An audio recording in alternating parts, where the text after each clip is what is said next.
Hello students, myself Kanchan Gairi, your social teacher from Gurukul Academy Bambora. हमने पिछले video में आपका हिस्ट्री का चैप्टर 1 स्टार्ट किया था, चेंजेस ओवर द अर्थ। जो 1000 ईयर्स जो चेंजेस हो रहे हैं, जो किसी भी तरीके से जो चेंजेस हो रहे हैं उसके बारे में हमने जाना था। और उन सभी का जो record changes time to time different हो रहे थे, और उन सभी का रिकॉर्ड भी हमने देखा था कि एक हैंड रिटन्स होते थे, बुक्स होती थी, उनके ऊपर उसका रिकॉर्ड रखा जाता था। और उस टाइम में पेपर का यूज़ भी किया जाता था, क्योंकि पेपर उस टाइम अवेलेबल होने लग गए थे। अब हम उसी को आगे से कंटिन्यू करेंगे। हम new social and political groups, new social की नए जो राजनीतिक और सामाजिक जो ग्रुप्स जो समूह बने थे उनके बारे में हम देखेंगे, और उनके बारे में इससे आगे हम उसके बारे में से पढ़ेंगे। New social and political groups because of the volume because of the volume and variety of developments that occurred over the period. The study of the 1000 years between 700 and 1750 is a huge challenge for the historians, क्योंकि बहुत सारे development हुए थे उस period में, तो और कई हज़ार सालों की स्टडी, लाइक 700 से लगाकर 1750 तक, जो हिस्टोरियंस के लिए इन सब की स्टडी करना एक बहुत बड़ा चैलेंज था। New technologies came up at different moments in this period, like the Persian wheel in irrigation, the spinning wheel in weaving and firearms in battle.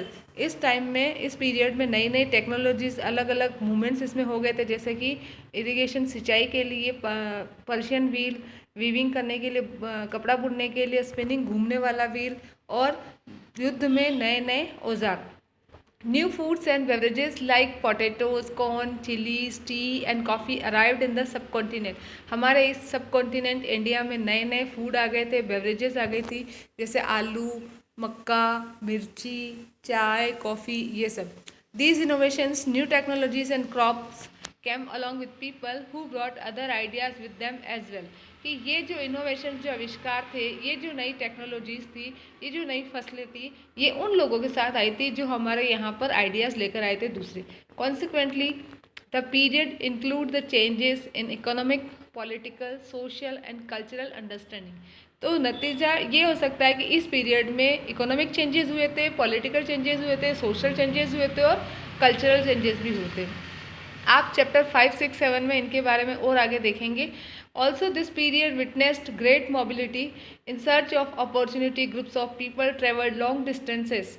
कि हाँ, इसी के साथ ही और भी इसमें बहुत सारी मोबिलिटी, यानी कि एक जगह से दूसरी जगह लोग अपॉर्चुनिटीज, अवसरों के लिए ट्रैवल करने लगे थे। There was immense wealth and several possibilities for people to make a fortune in the सब कॉन्टिनेंट।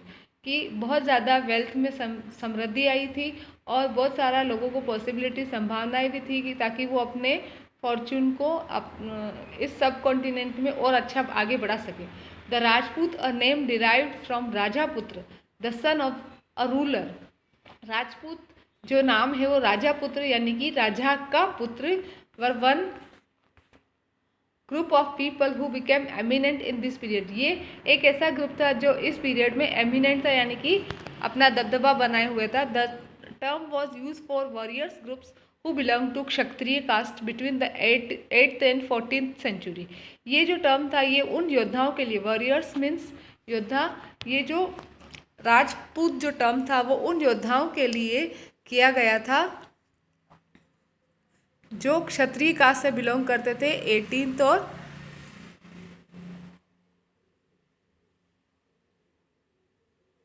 14th सेंचुरी के बीच में।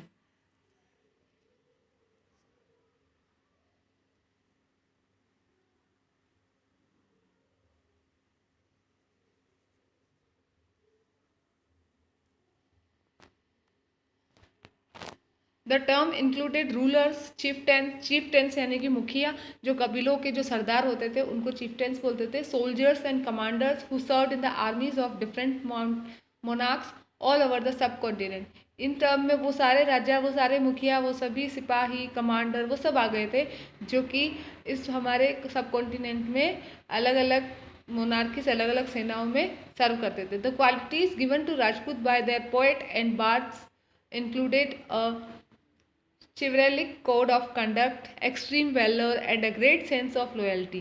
कि राजपूतों में जो क्वालिटी जो होती थी, जो वहाँ उनके कवियों ने बताई थी, कि उनमें बहुत ज़्यादा वो नियमों को मानते थे, उनमें बहादुरी बहुत थी, वफादार थे वो, Other groups of people also seeked the opportunities of the period to become politically important. इसके साथ ही साथ कुछ दूसरे ग्रुप भी थे जो politically important बन रहे थे. These groups included the Marathas, Sikhs, Jats, Ahoms and Kayast. Kayast एक कास्ट होती थी सेक्रेटरीज की और इनकी. Slow deforestation was done for the purpose of extension of agriculture. This change was faster and more complete in some areas than in others. धीरे धीरे deforestation यानी पेड़ों की कटाई हो रही थी एग्रीकल्चर के लिए, और ये जो चेंज था वो धीरे धीरे फास्टर और बहुत ज़्यादा फास्ट हो रहा था इस पीरियड में. Many forest dwellers were forced to migrate resulting in changes in their habitat. बहुत सारे जो जंगलों में रहने वाले जो थे वो अपने माइग्रेट हो रहे थे अपनी जगह से, क्योंकि उनका जो हैबिटेट था, हैबिटेट यानी उनके आसपास का अनुकूलन, उनका वातावरण उसमें चेंज हो रहा था, तो इसलिए वो क्या कर रहे थे, वहाँ से छोड़कर कहीं और जा रहे थे. Others started cultivating the land and became peasants. कुछ ने खेती करना शुरू किया और वो किसान बन गए. पीजेंट्स, पीजेंट्स का मतलब होता है किसान. Regional markets, chieftains, tribes, monasteries and temples gradually began to influence these new peasant groups. कि वहाँ के जो क्षेत्रीय जो बाजार था, जो मुखिया थे, जो पुजारी थे, मोनेस्ट्रीज, टेम्पल्स, धीरे धीरे उन्होंने इन जो नए जो किसानों वाला जो ये ग्रुप आया था इनको प्रभावित करना शुरू कर दिया था. They became part of large complex societies and were required to pay taxes and offer goods and services to local lords. कि वो एक बहुत बड़े सोसाइटी का पार्ट बन गए थे पीजेंट्स, और उनको टैक्सेस पे करने पड़ते थे, गुड्स अपना सामान देना पड़ता था वहाँ के जो भी लोकल लॉर्ड्स जो होते थे, लोकल जो भगवान जिनको कहा जाता था. Resultingly amongst peasants large economic and social differences emerge. और इसका रिजल्ट ये हुआ कि किसानों के बीच में बहुत बड़ा सोशल और इकोनॉमिक डिफरेंस उभर के आया. इमर्ज मीन्स उभर के आना. Some combined artisanal work with agricultural activity during the lean season. On the other hand, some possessed more productive land. Few also domesticated cattle. कुछ जो थे वो खेती के साथ ही साथ आर्ट का काम भी करते थे, क्योंकि जब सीज़न नहीं होता था तो ये वाली एक्टिविटी करते थे. कुछ प्रोडक्टिव लैंड बनाने के लिए जोर देते थे ज़्यादा से ज़्यादा उसमें, और कुछ जो थे वो कैटल यानी जानवरों को पालते थे. People were grouped into जातीज. लोग किसमें ग्रुप हो गए थे? पीपल वर ग्रुप्ड इनटू जातीज और subcaste and rank on the basis of their backgrounds and their occupations as society became more differentiated. लोग जो थे वो जाति में और दूसरी सब जातियों में बच गए थे. उनका बैकग्राउंड के अकॉर्डिंग, उनके काम के अकॉर्डिंग सोसाइटी बना दी गई थी और उनको एक रैंक बता दिया गया था. Ranks varied on the basis of power, influence and resources controlled by members of the jati and were not fixed permanently from area to area. The status of the same jati varied. फिर उनके power के according, उनका जो influence, उनका जो प्रभाव था उसमें, और वो जैसे कंट्रोल करते थे कि जाति के जो मेंबर, उसके अकॉर्डिंग उनको रैंक बना दिए गए थे, यानी ये लो रैंक, हाई रैंक, इस तरीके से. और लेकिन वो जो रैंक थे वो परमानेंटली नहीं थे, फिक्स नहीं थे. ये एक एरिया से दूसरे एरिया में सेम नहीं हो सकते थे. एक एरिया से दूसरे एरिया में इनकी स्थिति कुछ अलग अलग होती थी. To formulate the code of conduct of its members, each jati made their own rules and regulation. कि ताकि उनके नियमों का पालन सही तरीके से होता रहे, तो इसलिए हर एक जाति ने अपने रूल्स और रेगुलेशंस बनाए थे. Elderly members of the area assembly called as jati panchayat enforces the formed regulations. जो बड़े बूढ़े जो होते थे, जो बड़े मेंबर होते थे उस एरिया के, वो एक जाति पंचायत बनाते थे ताकि रेगुलेशंस फॉर्म कर सकें. Besides these jatis are abide to follow the rules of the village in which they reside. इसके साथ ही साथ जाति को जिस गांव में वो रहते थे उस गांव के रूल्स भी, उनको नियम भी मानने पड़ते थे. Chief ten govern over several village. जो मुखिया जो होता था वो कुछ गाँवों के ऊपर अपना शासन करता था. A small unit of a state forms when combined together. और जब ये ऐसे कंबाइन होने लगे तो क्या हुआ, स्टेट्स की एक छोटी यूनिट बनी. अब हम देखेंगे रीजन एंड एम्पायर. एरिया और वहाँ पर कौन कौन से राज्य बने होंगे, कौन कौन से एम्पायर बने होंगे. Many regions were seized by large states like those of Cholas, Tughlaqs, Mughals, Sanskrit प्रशस्त के बहुत सारे रीजन जो बने थे उसमें सीज्ड उस बने हुए थे, जैसे चोलास, तुगलक, मुगल, इस तरीके से। संस्कृत प्रशस्ति for an example of a प्रशस्ति, ये प्रशस्ति का एक एग्जाम्पल है संस्कृत प्रशस्ति। संस्कृत प्रशस्ति praising the Delhi sultanate, Ghiyasuddin Balban explain that he was the ruler of a huge empire that extended means बढ़ना, from Bengal to Bengal, Gauda in the east to Ghazni, Ghajan in Afghanistan in the west, and all of South India was also included। जो गयासुद्दीन बलबन था उसने अपना राज्य फैला लिया था बंगाल से लगाकर गजनी अफगानिस्तान तक, और पूरा जो साउथ इंडिया था वो इसमें आता था। People of different regions, Gauda, Andhra, Kerala, Karnataka, Maharashtra and Gujarat apparently fled before his armies, कि जो लोग थे अलग अलग रीजन के, जैसे गोडा, केरला, कर्नाटक, महाराष्ट्र, गुजरात, वो सब इसमें फ्लेड इन आर्मीज से भाग गए थे इनको देखकर।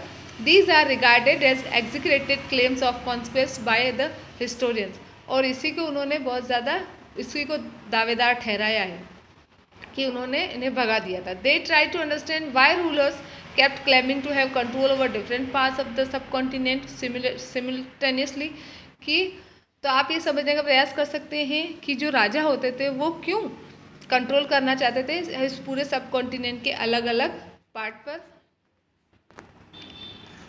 ये जो मैप दिख रहा है आपको, इसमें दिल्ली सल्तनत के वो प्रांत दिख रहे हैं जो मोहम्मद तुगलक के एरिया में आते थे as per the Egyptian source, एक इजिप्टियन सोर्स था उसके अकॉर्डिंग ये सारे आते थे, और ये सारे उसके प्रांतों के नाम है जिसमें बिहार, कट्टा, तलनोज, मालवा, मलबार, दिल्ली, ये सब आते हैं।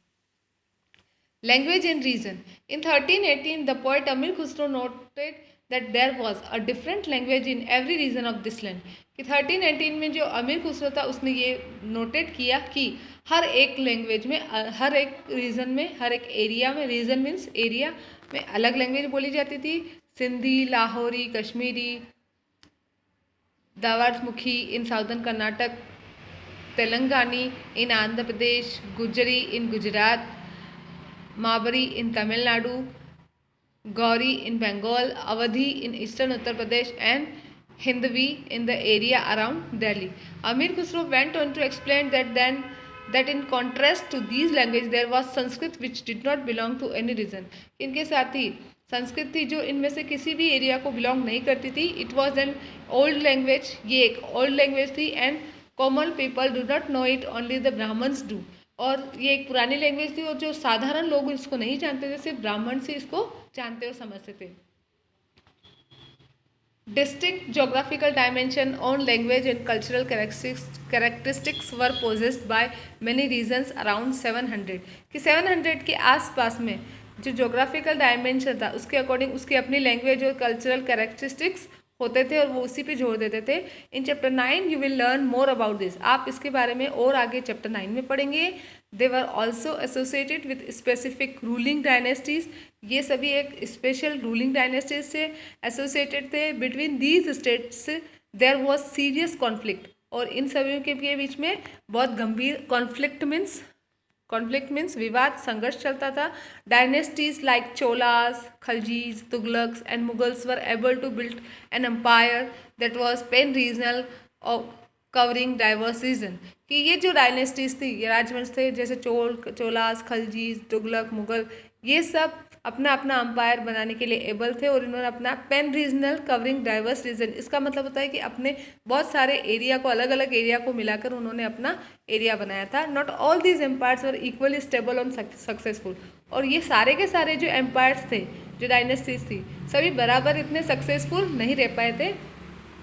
आप जो इसकी जो एग्जाम्पल है वो चैप्टर 3 और चैप्टर 4 में खलजी और मुगल डायनेस्टीज़ के जब रूल देखेंगे तब आप पढ़ेंगे कि उन्होंने कितने टाइम तक रूल किया था। In the 18th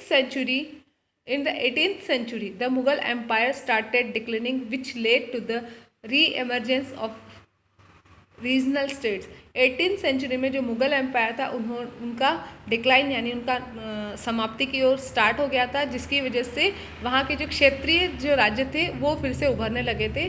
but years of imperial pan regional rule had change the feature of the region. लेकिन जैसे टाइम पास होता गया, इम्पीरियल के टाइम आया, तब तक ये पेन रीजनल रूल जो था वो चेंज हो गया था।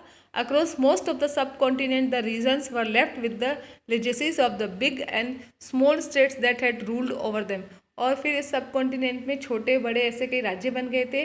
This was apparent in the emergence of many distinct and shared tradition.